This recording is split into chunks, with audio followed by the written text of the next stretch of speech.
I never thought I'd be the guy writing something like this, but here I am. My name's Jake and I'm 32. I married my wife Emily about 3 years ago. We had a pretty normal relationship, at least it seemed like it. We met in college, hit it off fast, and I was madly in love. She's always been the kind of girl who's a little bitchy, sarcastic, with that sharp tongue that kind of makes you wonder if she's secretly testing your patience. But I loved her for it. She's got a fire in her, and honestly I thought that fire was part of her charm. We started planning for our wedding pretty early on, and I was all in, picking out the venue, the food, even the stupid little details like napkin rings. I never saw any signs of trouble, or so I thought. Emily was a little distant sometimes, but she'd brush it off with a joke or by saying she was stressed with work. I work in finance, she's a graphic designer, so she's pretty artsy and free-spirited, but she's also a little manipulative. I guess I was blinded by the fact that she seemed genuinely happy, or so. I thought here, where things started feeling off. Lately she'd become more secretive with her phone. She'd hide it when I walked into the room or when she was in the shower. Nothing obvious, but enough to make me wonder. I'd catch her deleting texts or closing apps quickly. I didn't want to be paranoid, but I knew something was wrong. I'd also notice her smelling different sometimes, more perfume, or just a different scent altogether, and she'd get defensive as hell if I asked her about it. She'd tell me I was imagining things, that I was paranoid, that she loved me and was only ever with me. But then one day I don't know. I stumbled across something that threw everything into chaos. It was late at night, I was trying to find my phone charger and I found her laptop open on her desk. There was an email from someone named Ryan, her best friend's brother. It wasn't even a secret account or anything, just some email from her Gmail. I saw the subject line, "Can't wait to see you tonight," and my stomach sank. I clicked open and there were messages, flirty, suggestive, just fucking awful. They were talking about meeting up, about sex, about hiding it from people. I mean, I knew Emily was pretty bitchy and manipulative, but this was next level. My heart was pounding so hard I thought I'd throw up. I couldn't believe she'd been lying to me this whole time. And the worst part, she's pregnant. Yeah, that's right. While I was planning our wedding, while I was thinking about our future, she was sneaking around with Ryan, her best friend's brother. I don't even know how to process that. I printed out some of the emails just in case I needed proof, and I remember just sitting there staring at the screen, feeling like I'd been hit by a truck. It all made sense now. The sudden distance, the secretive phone, the perfume, the late nights she'd say she was working late.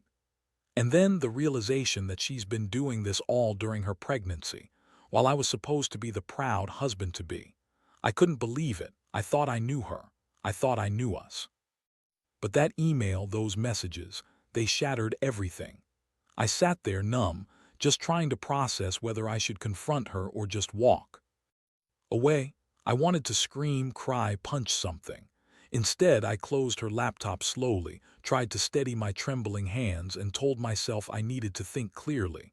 I needed to know how deep this betrayal ran, how far she'd gone, and what the hell I was going to do next. I didn't sleep that night. Honestly, I don't think I even closed my eyes. My mind was racing a million miles an hour, trying to figure out what I'd do next, how I'd confront her, how I'd even look her in the eye after finding out she's been cheating on me during her pregnancy.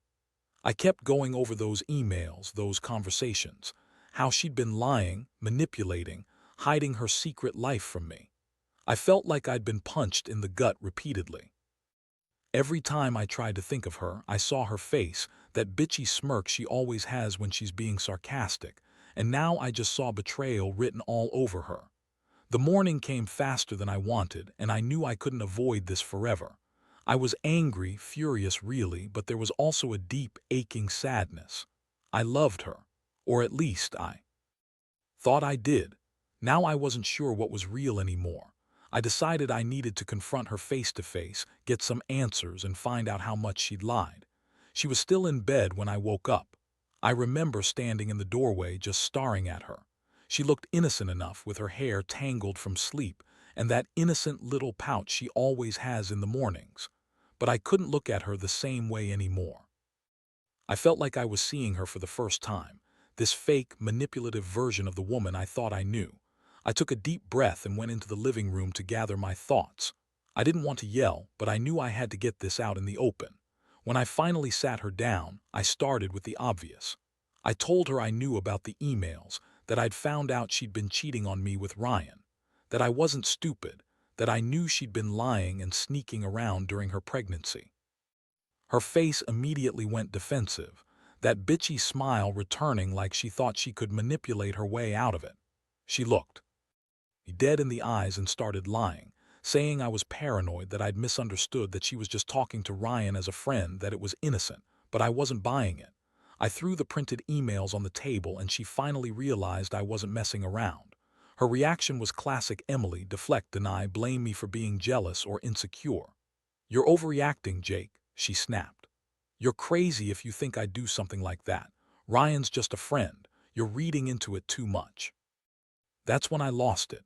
I told her I wasn't stupid, that I knew she was lying, that I'd seen enough to know she'd been sneaking around behind my back. I was furious. How could she betray me like this? During her pregnancy, while we were supposed to be building a future, it felt like my entire world was collapsing. Her eyes narrowed and she spat back. "You're making a big deal out of nothing. Besides, I've been under stress, the wedding planning, the pregnancy. I don't need your accusations right now. Maybe I need a break." That last part hit me like a punch. A break during her pregnancy? Are you kidding me? I told her she could take her break and leave, that I didn't want to see her face until she could be honest with me. That's when she stormed out of the room, screaming about how I was overreacting, how I was ruining everything, how she deserved better than a paranoid husband. I was left standing there, feeling like I'd just been punched in the stomach again, only this time by the woman I loved. I couldn't even cry. I just felt numb, like all the air had been knocked out of me. I looked at the printed emails, the screenshots I'd taken, and realized that my life, our life, was about to change forever. I didn't know what was coming next. I didn't know if I could even stay in this marriage with her anymore. All I knew is that I was furious, betrayed, and completely lost. For the next few days, everything felt like a blur. I couldn't focus at work, couldn't sleep, and kept replaying that moment when I confronted her. Every time I closed my eyes, I saw her face, the fake sweetness, the lies she'd told, the sneaking around. I'd catch myself staring at her phone, her emails, trying to find some proof she'd slip up again. But she was careful now, more secretive than ever, which only made me more paranoid. She'd leave her phone around, but then suddenly lock it when I got close. That bitchy smirk was permanently etched in my head. One night, I decided I'd had enough of the waiting game. I had to know the full extent of her betrayal. I waited until she was out of the house, probably meeting Ryan, I guessed, and then I snuck into her room to look through her stuff. I wasn't proud of it, but I had to see if she'd left anything behind. I rifled through her drawers, her closet, even her purse. That's when I found it, a small, hidden USB drive tucked behind her makeup. My hands trembled as I pulled it out. I plugged it into my laptop, and what I saw next was even worse than the emails. There were photos, hundreds of them. Pictures of her and Ryan, sometimes kissing, sometimes just holding hands. But what made my stomach turn was the videos. Footage of them sneaking around, meeting in parking lots, in her car, behind buildings. It was raw, real, and disgusting. She'd been recording everything. I assumed to keep track of her lies, maybe even to remind herself of the secret world she'd built. Watching those videos made me feel sick, but I couldn't look away. I'd never felt so betrayed in my life. She'd been lying to my face for months while I was planning our future, while she was screwing her best friend's brother behind my back. During her pregnancy, I sat there for hours, just watching, trying to process how she could do this. How she could be so manipulative. I kept asking myself, is this real? Am I losing my mind? But I knew it was real. The truth was staring me right in the face. The woman I loved, the woman I wanted to spend my life with, was cheating on me during the most vulnerable time of her life. It felt like my entire world was crashing down. I finally shut the laptop, feeling numb again. I couldn't believe I'd gone from planning a wedding to discovering a secret life of betrayal. I thought about confronting her again, but I knew it wouldn't make a difference. She'd lie, deny, manipulate her way out of it. The trust was gone, completely shattered. And I was left standing there, wondering what the hell I'd done wrong, how I'd missed all the signs, and what this meant for me now. I realized I had a choice: either forget everything and keep pretending, or face the brutal truth and figure out what comes next.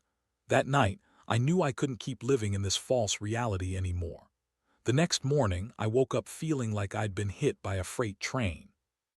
My head was pounding and everything felt heavy: the betrayal, the anger, the sadness. I knew I couldn't keep pretending everything was fine. I had to do something, but I wasn't sure what.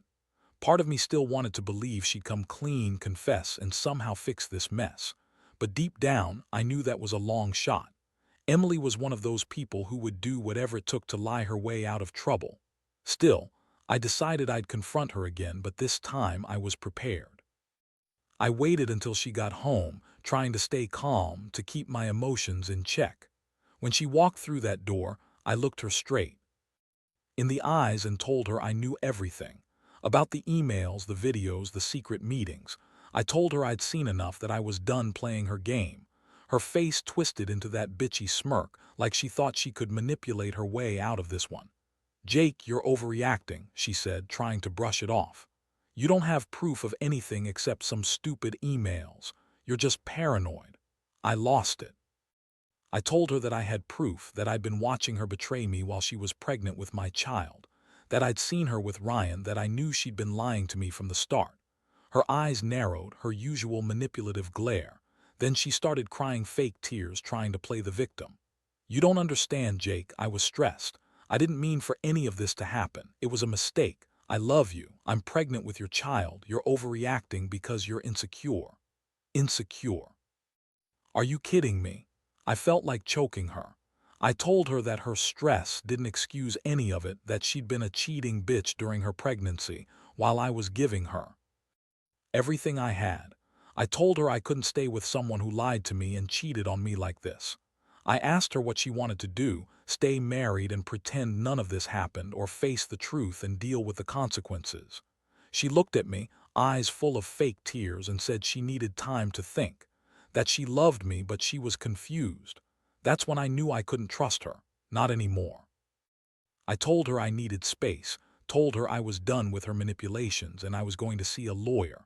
I wanted a proper separation, full custody, paternity tests, everything. I wasn't going to be some fool holding onto a cheating wife who was carrying another man's kid. The more I looked at her, the more I saw the person I thought I knew was gone. She was just a selfish, manipulative bitch who'd lied for months. After she left the house, I sat down and cried for the first time in years.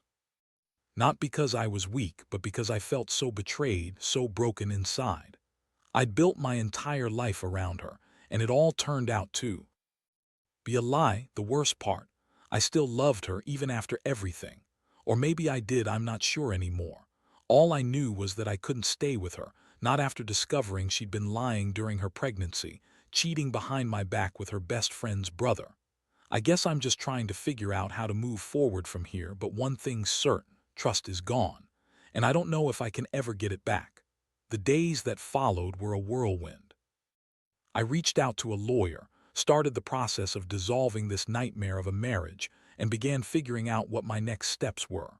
Honestly, I felt numb most of the time, like I was living someone else's life. Every morning I woke up, I'd see her face in my mind, those emails, those videos, and just feel this deep ache. I kept asking myself how I didn't see it sooner. How did I let her manipulate me for so long? The worst part was knowing I'd never get those months back, never get that time with her, the baby, the future I'd planned. All gone because she wanted some fleeting, reckless sex with Ryan. I started seeing her less, barely talking on the phone, and honestly I felt a strange mix of relief and bitterness. Relief because I finally knew the truth, and bitterness because I'd been played for a fool. I stayed furious, mostly at her, but also at myself for trusting her so blindly. I kept replaying that moment of confrontation, that bitter realization that the woman I loved had been lying right to my face while she was pregnant, while I was trying to build a life with her.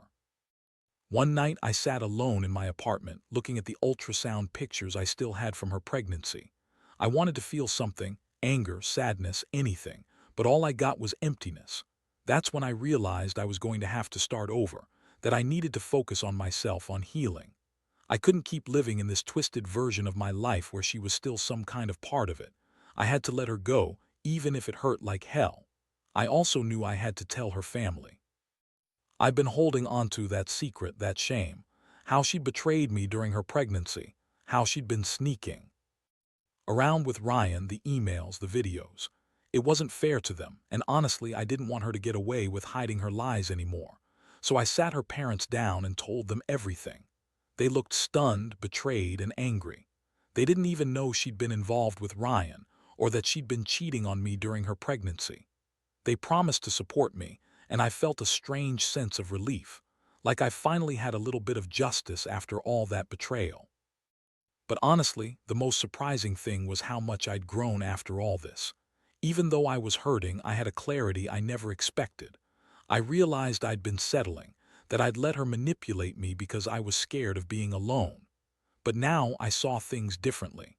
I saw that I deserved better, someone who wouldn't lie, manipulate, or cheat on me.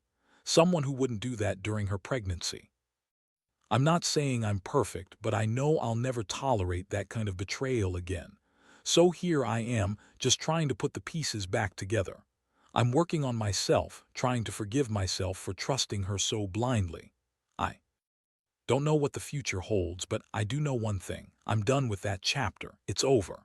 And honestly, I don't regret exposing her, even if it tore everything apart. Because in the end, I'd rather be alone than in a relationship built on lies and betrayal. Lesson learned. Never ignore the signs. Trust your gut and don't be afraid to walk away when things aren't right. Because some betrayals cut way too deep to ever really heal from. Looking back now, I realize I've learned more than I ever thought I would from this whole nightmare. Trust is a fragile thing, and once it's broken, it's damn near impossible to put back together.